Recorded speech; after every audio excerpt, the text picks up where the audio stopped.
Are you ready to start? Well, show me where to look. Side camera. There? Yep.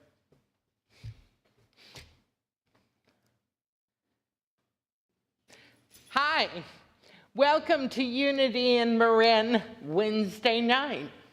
I'm Charselle, and tonight I'm going to tell you about my wonderful trip to Spain and the Camino de Santiago, the way of the wild goose, and believing in yourself. You're probably wondering what this thing on the screen is. I've gallivanted all over Spain, and they don't have billboards, but every once in a while, out in the middle of nowhere, there's a billboard, and I just loved them, so I had to take a picture of one. When I went to Spain, I figure all y'all probably thought I was nuts, because I had just gotten a cancer diagnosis. To tell you the truth, I thought I was nuts too. So I got another opinion, and then I got a third one, and I thought about it because my bonus daughter, Jordan, was going through a really tough time and just didn't believe in herself and was having a difficult time, and I really wanted to share some life lessons with her. And I know it doesn't happen very often, but you can die on an operating table. And this surgeon said to me, when I was trying to get him to tell me what he thought, he looked at me and he goes, "Are you a risk taker?" And I said, "Well, I always have been. Guess I'm going to Spain." A lot of people say the Camino calls them. It really called me in a strange way. When I had my first knee replacement, when I was waking up in the recovery room, one of the nurses said to me, "What's your goal? It's so important to have a goal." And I looked at her and I said, "Well, I'm going to the Camino." And she's like, "Oh, you're going to be fine. You're going to be fine." And it turned into this real blessing because I became obsessed with the Camino. And I've been through a bazillion operations, and through all of them, I was following people on YouTube walking on the Camino. I was reading books, just complete obsession. And this is what I feel is how I manifest things, is I get so obsessed with them, they have to show up in my life. And it does. And then I thought about those goals that I really, the life lessons I really wanted Jordan to get. Number one, I wanted to help her build her self-esteem. And I figured walking across an entire country would do wonders for her self-esteem. And I also really wanted her to understand that she is not just a United States citizen. She's a world citizen. Do you know we've forgot to keep counting countries that we met people from at 35 countries. We met people from every continent except Antarctica. And it was amazing. You'd be having dinner with someone from Korea and someone from, Brazil at the same time. It was wonderful. And the third life lesson I really wanted to give her was I wanted to inject her with the travel bug. Because I find people who travel, even if it's only armchair travel, are more interesting than people who stay in a little narrow box. And in my mind, it was all a fantasy, our going there, you know. We were going to be packed perfectly. We were going to have exactly what we needed. The morning we left was going to go smooth. Instead, it started out beautiful, but it was a Murphy morning. Everything that could go wrong did. Plus, in the middle of it, Melanie calls me and tells me that she has talked Safeway into giving me the COVID booster a day early. So I have to dash up to Safeway at Hamilton to get a booster, and Jordan's in the city to get money. Oh, it's crazy. But finally, we're on that airplane. And you know, the engines are revving, and we're getting ready to take off with way too much stuff. We had so much, too much stuff. And, but finally that plane lifted off. And this is my favorite part of travel, is when the plane takes off, because you have left every one of your troubles behind you, and you haven't got to a single new one. And I love it. And you have to let it all go once you take off. You've got to give up your plans and sit back and expect the adventure, because you cannot do it all. So just accept that from the get-go. And I ended up having to pivot sooner than I expected. We switched planes in Toronto. And you know, I told you we had too much stuff. We're carrying too much stuff. And we're on a moving sidewalk, and I fall over one of the backpacks, and suddenly I know where that surgery was and where this one's gonna be, and oh God. A lot of people would have turned around and gone home. Jordan was freaking out. She was ready to go back, but I said, no, I think we can still do it. And so on we went to Madrid. We had to get a bus to go clear to the other side of Spain, and we had planned on going over the Pyrenees Mountains into France and starting there.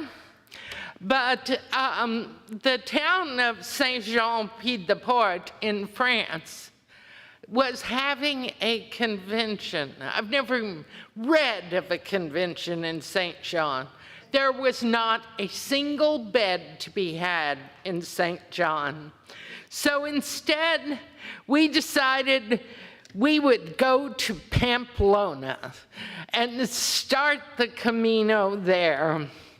And Jordan, turns out my bonus daughter Jordan is half Spanish and looks it. Plus, I knew in high school she had taken Spanish. What I didn't know was that for 4 years, she had a teacher who was from Spain. So she learned Castilian Spanish. Not only did she look like a local, she sounded like one. When I tried to talk Spanish, they said I sounded Mexican. I said, well, that makes sense. I'm from California, you know?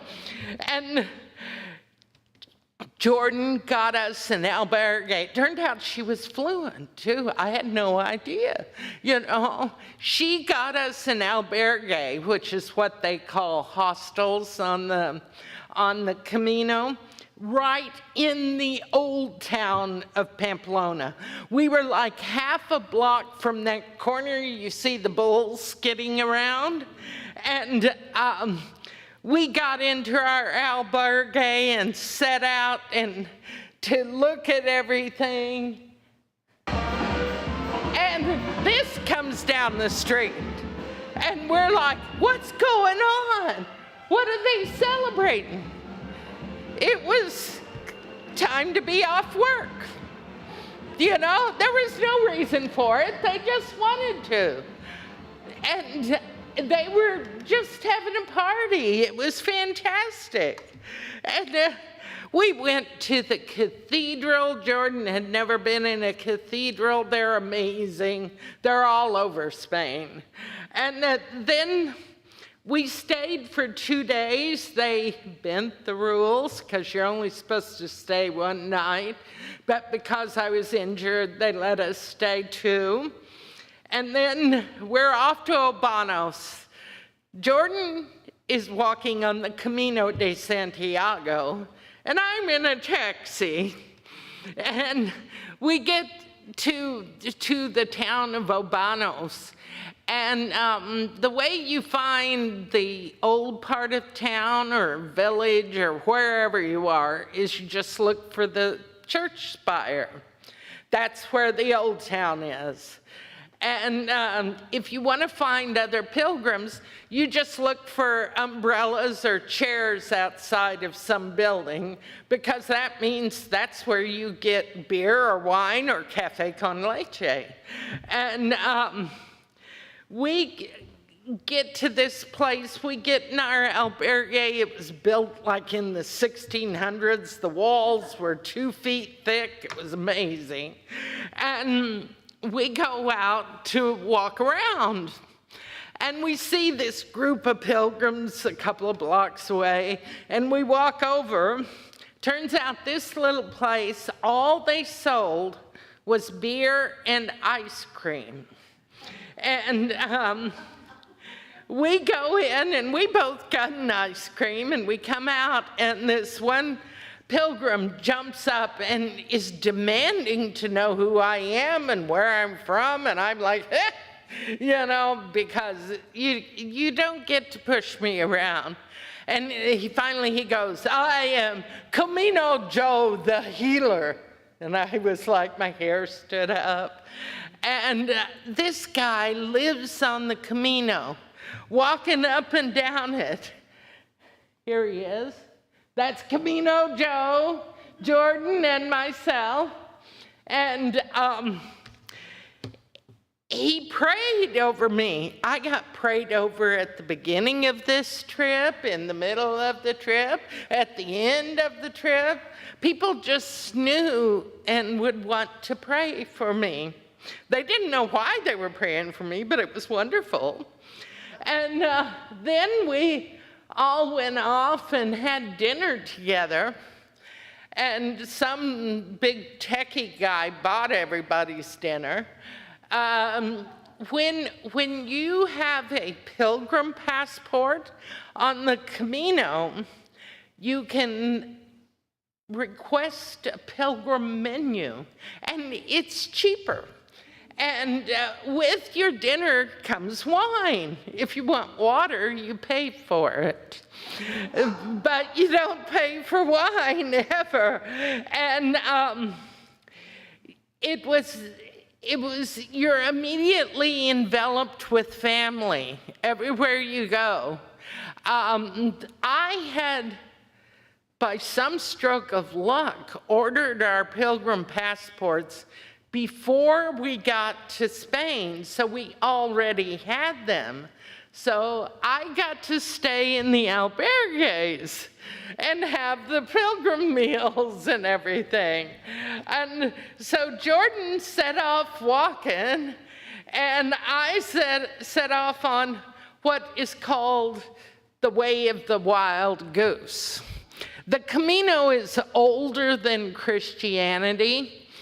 And before it was Christian, it was pagan. And especially in the beginning of the Camino, you're in a bosque area. And the Basque word for goose is Oca. And you have Oca Mountains, you have an Oca River, there's a town named Oca. All this stuff, they worshipped these bird women that had like chicken feet and stuff way back when it was pagan. And so I decided I was on the way of the wild goose. And to tell you the truth, I was elated that I didn't have to walk 500 miles. But I saw the things that Jordan saw. This is the Puente de la Reina Bridge. That means the Queen's Bridge. This was built in 1000 and something by a queen for pilgrims so they could cross this river. And Jordan walked across it. I looked at it from a taxi. And it was incredible. Yet at this place, the entire country is a photo op. It doesn't matter where you are, there's another reason to take a photo. We literally took hundreds. Took me forever to narrow them down to just a few. And then we went on, and what we would do is we would meet up every afternoon. And we would figure out where we were going to stay, what albergue.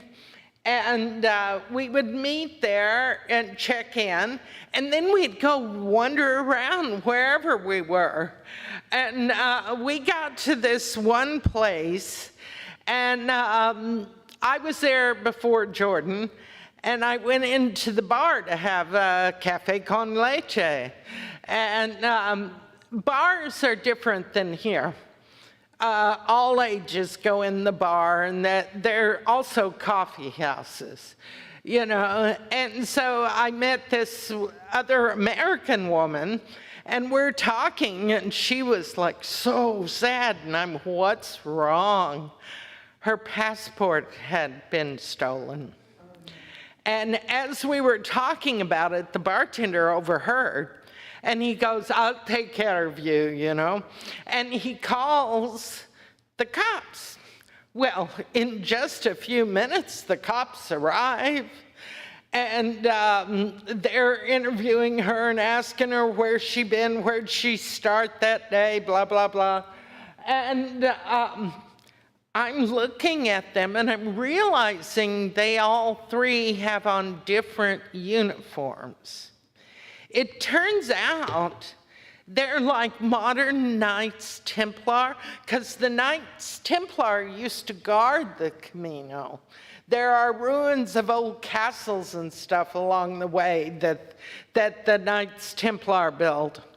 And these guys were all volunteers who would volunteer like once a year for 2 weeks to protect pilgrims. One guy was from Germany, one was from Switzerland, one was Italian, and I think one was Spanish. But they not only set up an appointment for her at an American embassy, they got a document issued so that she could finish the Camino before she went to the embassy. And this is her. And the next morning when I saw her, she was like, they must have cut my backpack, because her backpack was ruined. And guess what I had? An extra backpack. So I got to play Santa Claus and give her a new backpack. I saw her later at the next albergue, wherever it was that we stopped. And she told me, she goes, this is so much better than the one I had before. She was like absolutely thrilled with it. And let me show you Jordan on the trail. This is where Jordan was. I was on a road. Sometimes I was on dirt roads. Sometimes I rode with people who were delivering things to the next little town. Occasionally I was on a bus or in a taxi. Some taxis were delivering stuff and I would be with the same person for several days. And she would say, like, when do you want me to pick you up in the morning? It was great. I had no trouble getting across the country. And when we would get to these places, we would, of course, go wander around and be tourists. And this is one of the churches we were in. This is in a town called Los Arcos. And you see all that gold? That's all from the Americas. Every single church in Spain, the altar is gold-plated. They are incredible, but that's all Inca gold, you know? And they're spectacular. There's a thing called Stendhal's syndrome where it means you're overwhelmed by the beauty of art.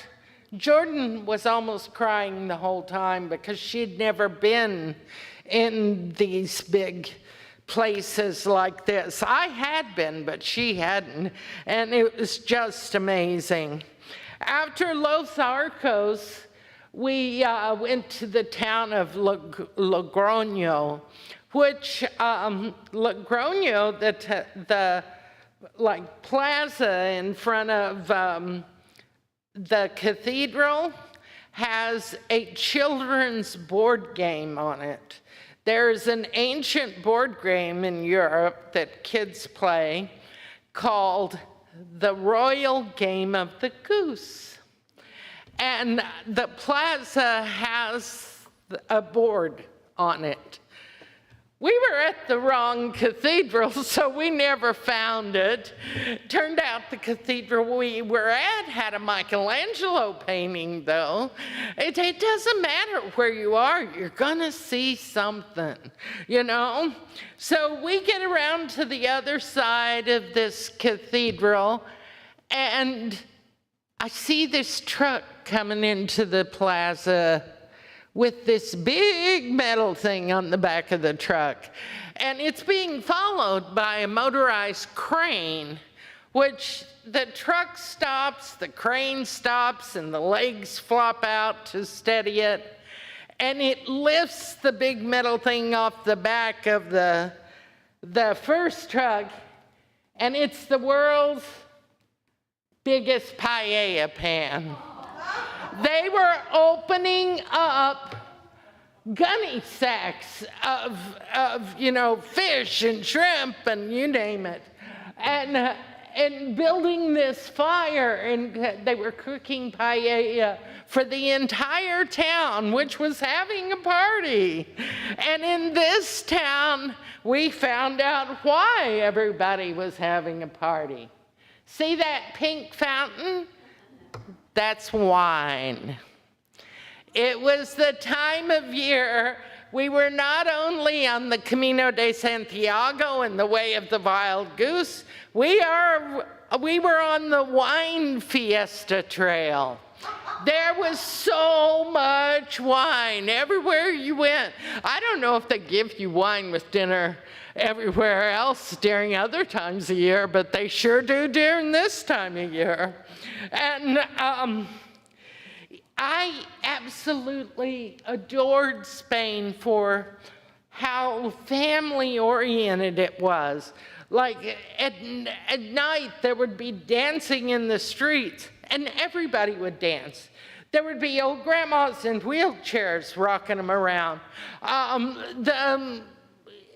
Babies in carriages. People would pick them up out of the carriage and dance with the babies. And another thing I noticed was that you didn't have a clump of preteens and a clump of teenagers. Everybody was all mixed up together. It was incredible how, and everybody involved everybody. It didn't matter if the person was, you know, mentally disabled or what. They participated. It was beautiful and a real honor to see this. And every once in a while, somewhere I would find a goose on the wall of a cathedral. I found geese all over the place. I loved being on the way of the wild goose. I always wanted to go on a wild goose chase, and I did. The oldest human remains that have ever been found in Europe were found at a dig along the Camino. And it's like so many layers of history. It's so exciting. And some of these towns have giant cathedrals. This is the entrance to the old town in Burgos. Doesn't that look like Sleeping Beauty's castle or something? It's such a beautiful cathedral. That's it at night. It's like lace made out of stone. This particular cathedral was started in 1221. They have, in Europe, there were groups of itinerant stonemasons and stone carvers and things like that that would travel from one cathedral site to the next, building all this stuff. That's what the inside was like that all over the place. It was so beautiful. And this is Jordan and I in a cloister, which is where the monks walk around and pray. You know, in one of them, I'm not sure if it was this one in Burgos or if it was the one in Leon. All the statues that were kind of like caryatids holding up the walls, in the cloister, they all had their heads blown off. And I wanted to know why, so we found out. And it was because at one point Napoleon thought he was going to take over Spain. And he used that particular cathedral to house his soldiers. And at night they would play target practice. And so they had blown the heads off all these things. Another bizarre thing about being in all these beautiful cathedrals was this was when Queen Elizabeth II died.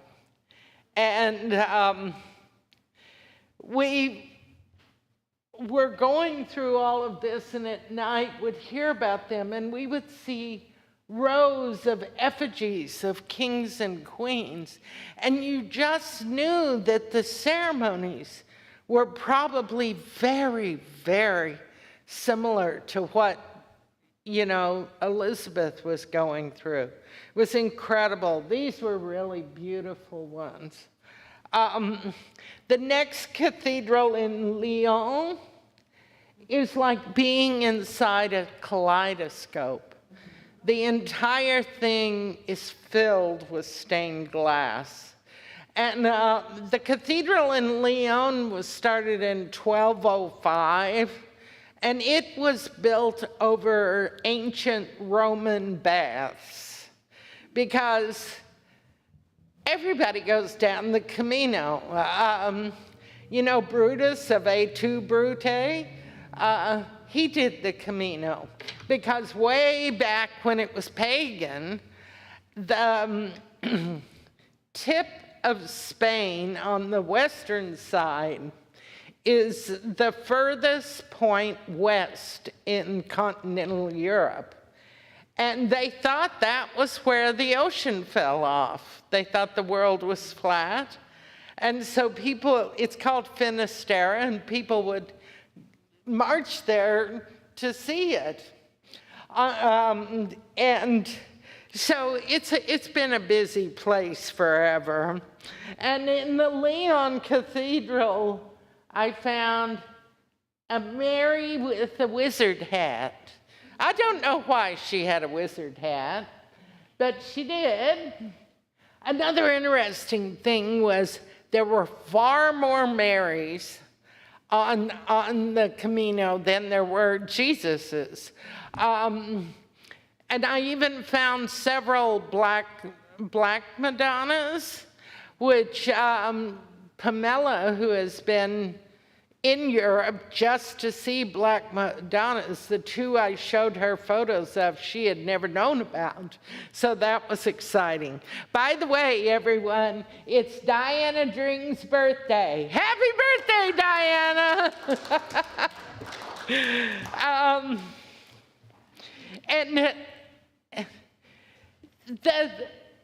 the adventure is so exciting.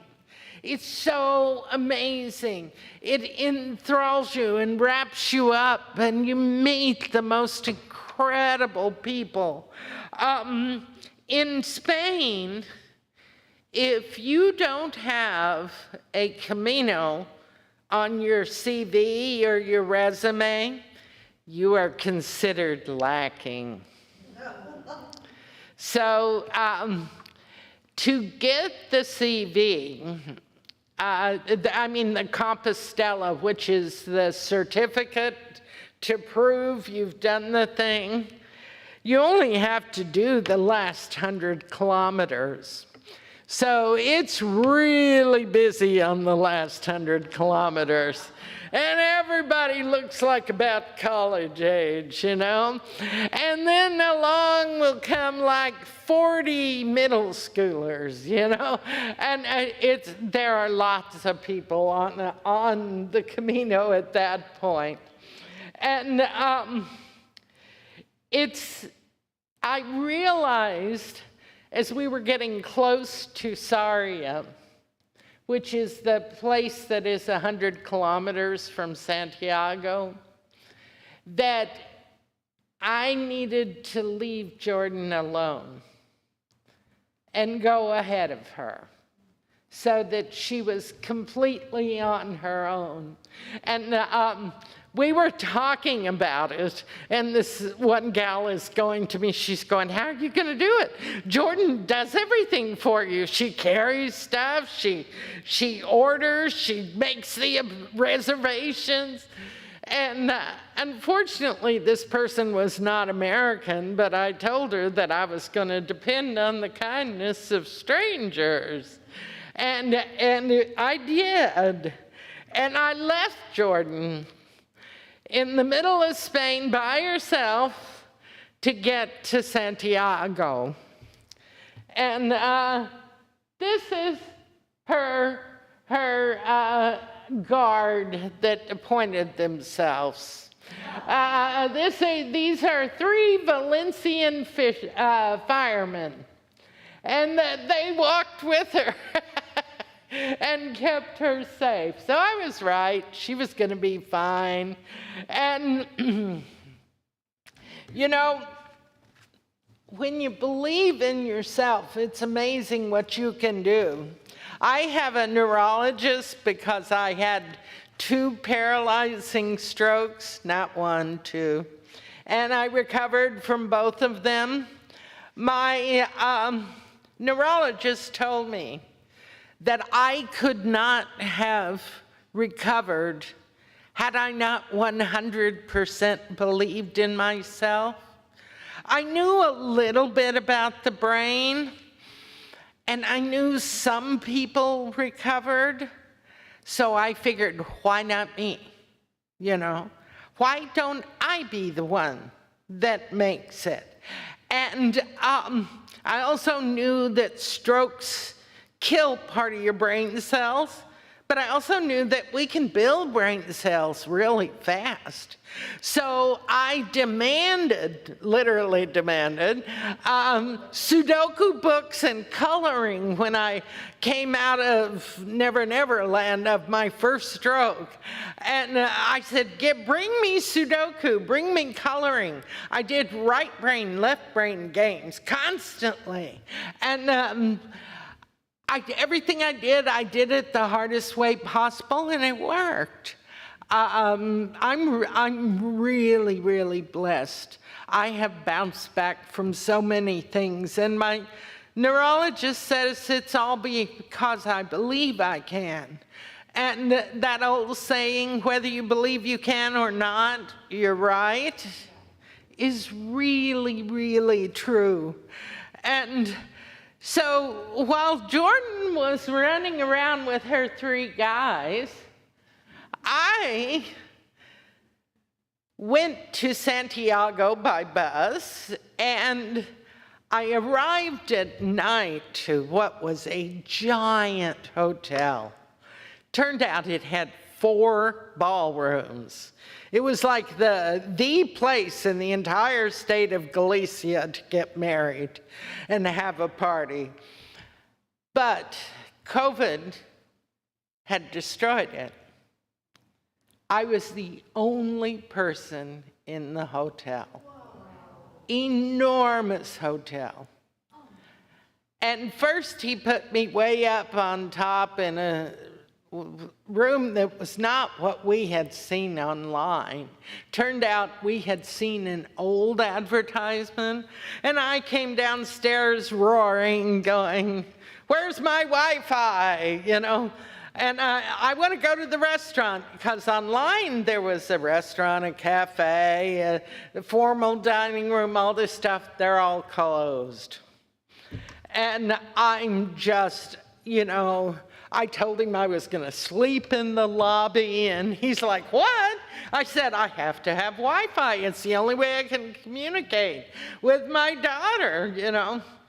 And I stormed back up to my room, and he all of a sudden, knock, knock, knock on the door.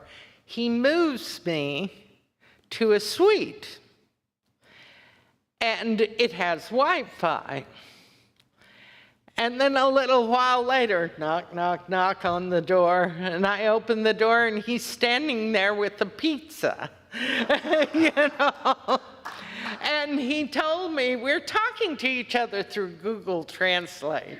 Having an argument through Google Translate's really funny.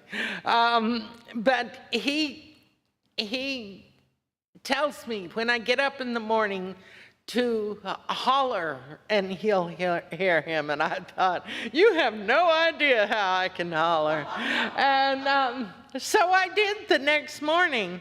And he comes out and invites me to go off with him, and we go off for cafe con leche. We ended up buying each other lunch every day. You know, one of us would buy one day, the other one the next day, and he would drive me around and show me things. For some reason, he thought I was interested in malls. I've seen every mall in the province of Galicia, and I had no interest in malls, but that didn't matter. His name was Alexander. He was such a nice person. And Jordan did that 100 kilometers in 5 days. And when she showed up, he let her stay, didn't charge her. He gave us keys to the whole place. We had keys to this giant industrial kitchen. And we cooked meals, and we just had the blast just staying there with Alex. And then the next morning, there was a bus ride outside that we could take into the cathedral. Jordan had already walked there, but we took the bus to the cathedral, and she went and turned in her pilgrim passport, and she got her, this is a part of her walk along the way. It's so pretty. The cathedral in Santiago is enormous. It's so beautiful. And this is Jordan getting her Compostela. Now, that piece of paper that she has there was like created back in like the 1200s or something. People used to, for penance sometimes, be sent to the Camino. And to prove they had gotten there, they had to have this Latin piece of paper. So Jordan's is all in Latin, and it says where she started from and where she ended up. And that's her crying. I wish I looked that good when I cried, you know. I didn't get one. I could have applied, but I didn't walk. I didn't deserve one, you know. But after this, we both got tattooed. Jordan got this shield with the St. James cross, and I got a wild goose on my ankle. And I'll show you Alexander. Oh, that's the tattoo parlor. Oh, this is inside the cathedral. This is the Boda Fumera you've heard about. That's an incense burner.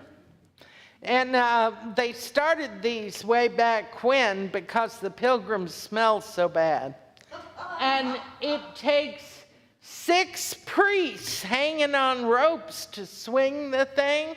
And it's on this huge rope and it swings. In here, there isn't enough room to swing it. That's how much it swings. And the only time it ever flew off was when Catherine of Aragon was going to England to marry Henry VIII's older brother, who then died, and she married Henry VIII. But Catherine of Aragon was there for a blessing, and they swung it so hard, it flew off and flew through a stained glass window. And there have been a couple of them because they just wear out and they have to replace them.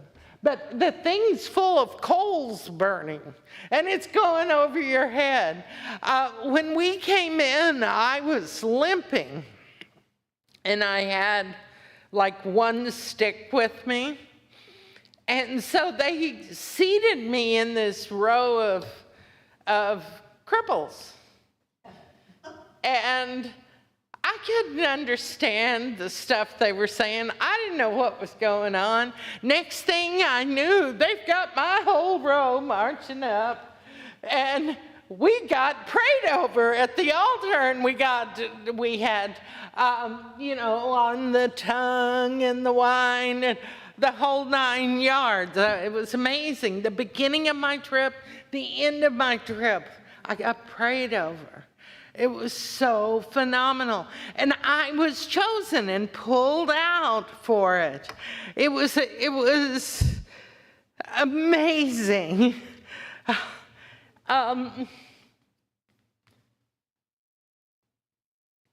Oops, wrong end. Oops. Something. Anyway, there was a rose there.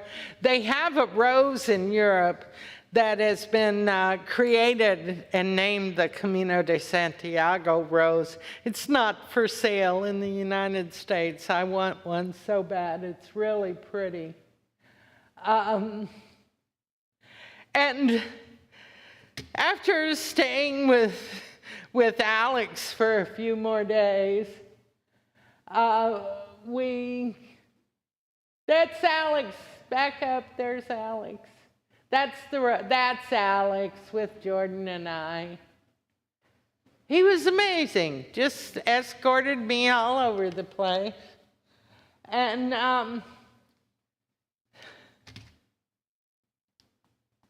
that's the rose. Isn't it beautiful? I want one. And so then we flew to Madrid and flew back home. And the Camino had changed us. Before we went, Jordan was 24, and she would maybe text me little sound bites. After the Camino, sometimes she calls me on the telephone, and we'll talk a half an hour. And she applied and got a managerial position at her job. And I found out that my carotid artery was over 90% blocked. Had I tried to walk, I probably would have died out there on one of those trails, and poor Jordan would have had to deal with a dead body. So God was taking care of me, and I did the Camino my own way, and it was the way of the wild goose, and I absolutely adored it. And I encourage any of you that if you have dreams, to believe in yourself and just go for it. Become obsessed and surprise yourself and have a great time. And have a good birthday, Diana. And may everyone be blessed with a wonderful life and enjoy this time of their life and live for today. Take care. Bye-bye.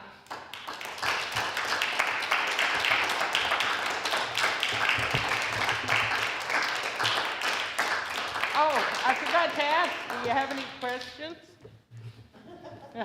If you have questions, I'll answer them. Yes, Lindsay. The bull board, it looked like it was bigger than trees.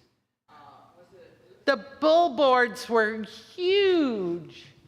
Let me go back to the bull board.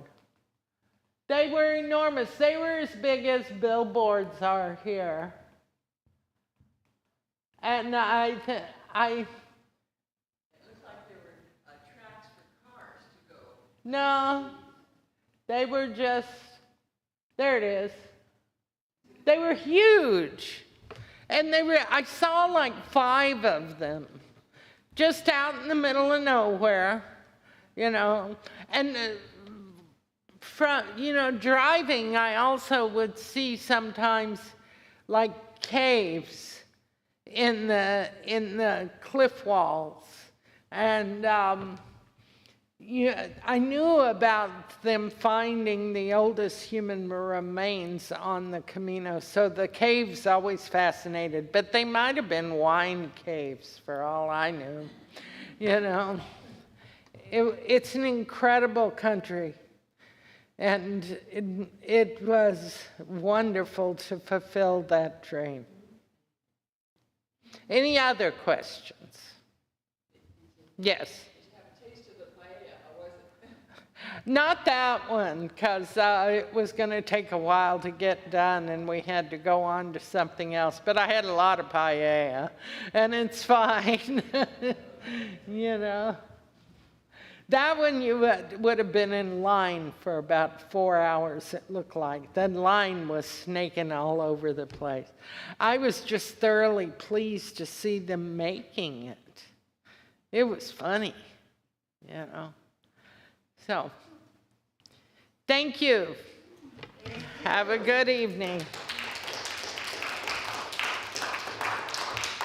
Thank you, Charselle. I don't know what's greater and bigger, your sense of humor or your sense of adventure, but thank you for bringing all of it here to Unity in Marin tonight, and thank you, everyone, for coming out to hear such great stories. Get home safely. Thank you. And thank you again, Charselle. One more round of applause for all your time. You're welcome. Thank you.